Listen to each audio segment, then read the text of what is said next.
he's found a great niche where he doesn't have to have tenants and toilets. So let's welcome Scott Meyers, who is the national leading expert on self-storage, to our stage. Let's give him a warm welcome applause.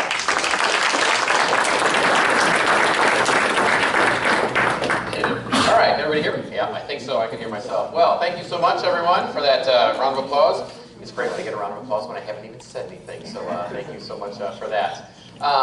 Tim, before you take off, can you hit the correct button before I mess anything up? So that they might want to see what I have to show here. Thanks.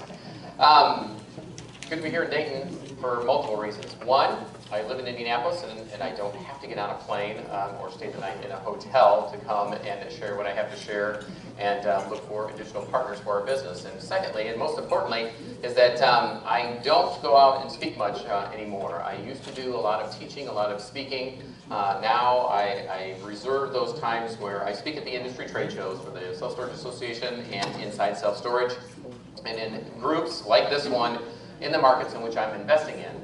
Because right now, all I'm interested in is investing and growing that side of our business. But a way of doing that is then to bring partners along with me by teaching exactly the people exactly how we're doing it, so that you can go out and find these opportunities for acquiring self-storage facilities, developing them, converting bowling alleys and Walmarts and grocery stores into self-storage, and then hopefully we can partner on those. So that is the reason why I'm here, and so it brings me out of semi-retirement because this is a market in which we're investing in. We have one facility right now, conversion in downtown in an opportunity zone, and we're looking to expand our footprint here in this market. So very few things take me away from my family these days, but it is investing in a market that we're already investing in and sharing that passion and looking for additional partners to come along with us. So that's the reason why I'm here. So a few things, disclaimers before we begin. Well, first of all, let's give a round of applause to Tim, Shan, the volunteers, everybody that puts on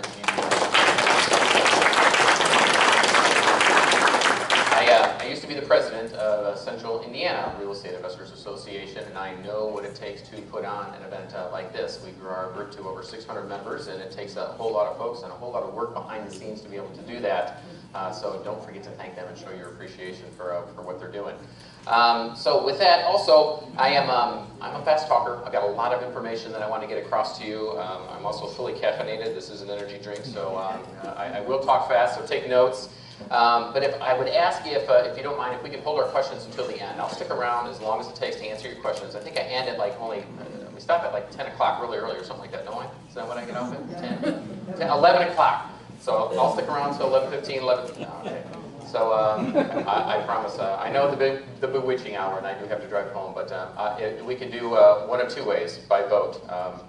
You can stop me along the way and ask questions, which I'm probably going to answer on the next slide or two, and we can get through a third of the information. Anybody up for that? Or I can get through all the information, stick around and answer your questions, and we get out of here at 9:07. Is that fair? Yeah? Yeah.